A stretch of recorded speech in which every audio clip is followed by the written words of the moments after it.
We're all set, my friend. Thank you so much. Wow, thank you so much. Hyro, really appreciate it. Again, please give him a hand. I really say that you can't do it enough. And you're going to find out why in a few minutes, especially. For Hyro to have the courage to invite someone like me to speak here in West Hollywood.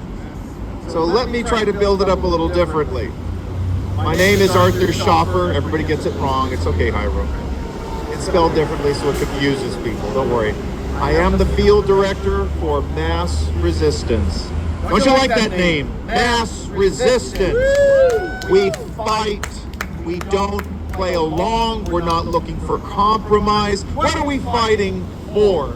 We are the international pro-family group that makes the difference. Let me start with some of the things that we have accomplished that have gotten a lot of national and international attention. You might have read. It was in 2019. Houston, Texas, the Lone Star State, very red state. They had drag queen story hour. Can you imagine creepy men, garish parodies of women, reading to grooming children? What's going on here? Our Texas director, Tracy Shannon, worked with an incredible group of people, protests, outrage, but they did what the local press would not. They did a background check on the two drag queens, and they were sex offenders. We exposed not one but two sex offenders, and we shut down that drag queen story hour program. Boom. Why are we putting up with this? How did this happen? Aren't drag queens supposed to be in cabarets where adults who usually don't even brag about going to those? Isn't that where they're supposed to be? How did this happen? We can talk about Downey, California. If you look at the numbers, it's like 2-to-1 Democratic. It would be a liberal city on paper, would it not? We had a mother in the eastern part of the city, and she says there's this horrific sex ed curriculum that's coming in, teen talk, propped up by Planned Parenthood, with all of the depravity that's pushed into it. We walked precincts, we talked to parents, we went to every school board meeting. We exposed the illicit contents of that horrific curriculum, and we got it removed. We got it out, so the kids do not have to suffer with that garbage. Downey, there was also a push, this was just 2 years ago, there was an openly gay mayor who wanted to push his lifestyle into everybody's face, and he forced the pride flag with the help of his liberal cronies on the council. We had residents who reached out to us. They were able to connect with other candidates. We got a better council, and we got the pride flag removed in Downey, California. Again, a city that is 2-to-1 Democratic. This is what MassResistance does. More in California, Norwalk La Mirada School District. They had a student well-being center. This center was directing children to go get abortions or sex change procedures. What is going on here? Since when did we tolerate schools doing such drastic perversion to children? This is insane. We mobilized parents. We bombarded the school board.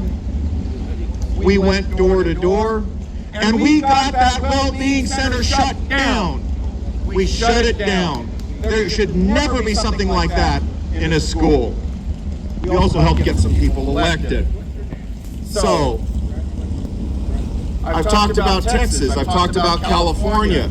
We're an international pro-family organization, and we fight the entire LGBT agenda. And it's an agenda, it's a Stalinist agenda, it's a tyrannical agenda. If you don't agree or believe, ask Baronel Stutzman of Washington State, who lost her business because she wouldn't put up flowers for a gay wedding. Talk to the photographers in New Mexico who lost their business because they wouldn't provide photography for a gay wedding. And now look what's happening in our schools. Look at the grooming, look at the destruction, look at the perversity that is pushed on our children. How many of you remember AB 1955 passed here in the state of California? A bill which allowed teachers to keep secrets from parents. If the kid came up and said, I'm gay, I'm trans, give me a different pronoun, the teacher could keep a secret. Keep the secrets from the parents. This is child abuse. This is not something we should tolerate. This is something we need to remove with all the power we have.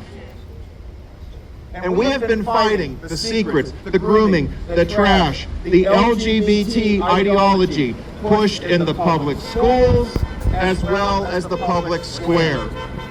We've had recent successes in Redlands, California.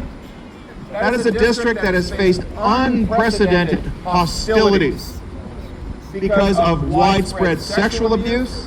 Many teachers have been arrested, convicted, but they're under a consent decree.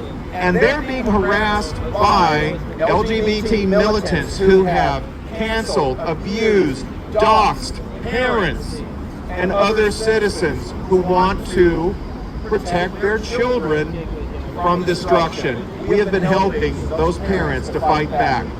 We've gotten rid of so-called non-discrimination ordinances in West Virginia.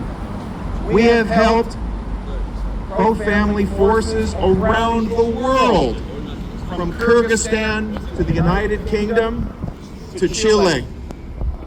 And we even had a big win in Senegal. We have assisted pro-family forces around the world to stop this LGBT push that seeks to hurt kids, hurt adults, and hurt society. That's mass resistance. We take a strong, difficult, even controversial stance. We fight the whole gamut.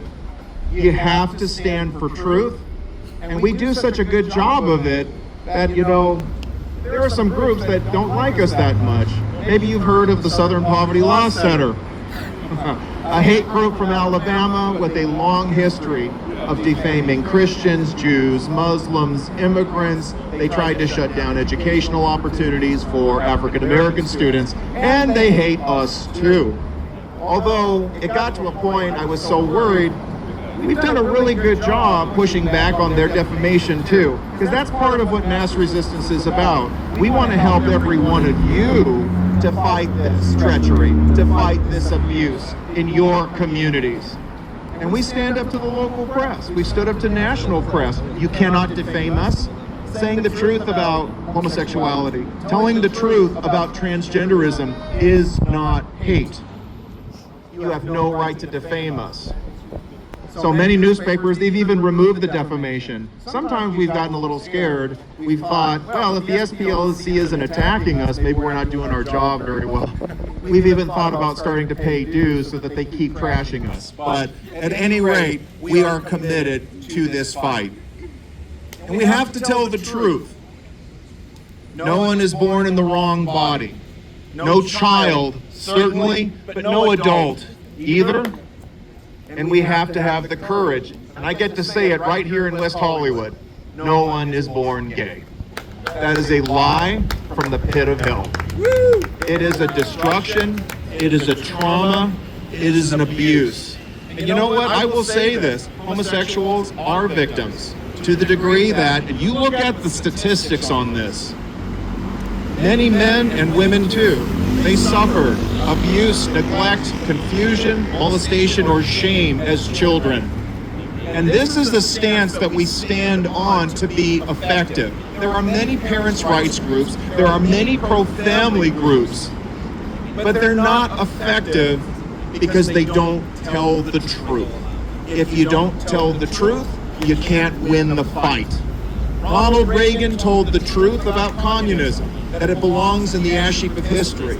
As early as 1969, he envisioned a world where there was no Berlin Wall, where there was no communist force like Russia bullying the rest of the world. Mass resistance, we take the same stance when it comes to this whole LGBT cult. It is built on a house of cards. If you tell the truth, you start pulling the cards away and the whole thing collapses. And we've witnessed that effectiveness over and over. We have helped pastors in Kenya in helping this is how far LGBT has gone. It's going into Africa, it's going into Asia. They're taking the woke Western decadence through government funds to push this garbage. And that's one reason I can say I am so glad that President Trump got reelected. President Trump cut off the meal train, the gravy train, for all of this LGBT insanity. And we have African groups reaching out to us to help push back on this. But now we got to bring it home. The Republican Party has a tough decision to make. It's bad enough to deal with these weirdos who hate Jews and hate Israel. And you know what? They have something in common. A lot of them are homosexual too. They're okay with the LGBT stuff. They don't want to talk about it, but they are. That's the other problem. This LGBT stuff, it is Marxism, it is corruption. We have to say no. We shouldn't tolerate it. Think about it politically. You want to win that Hispanic vote? You want to win that black vote? You want to win that Asian vote? The Muslim vote?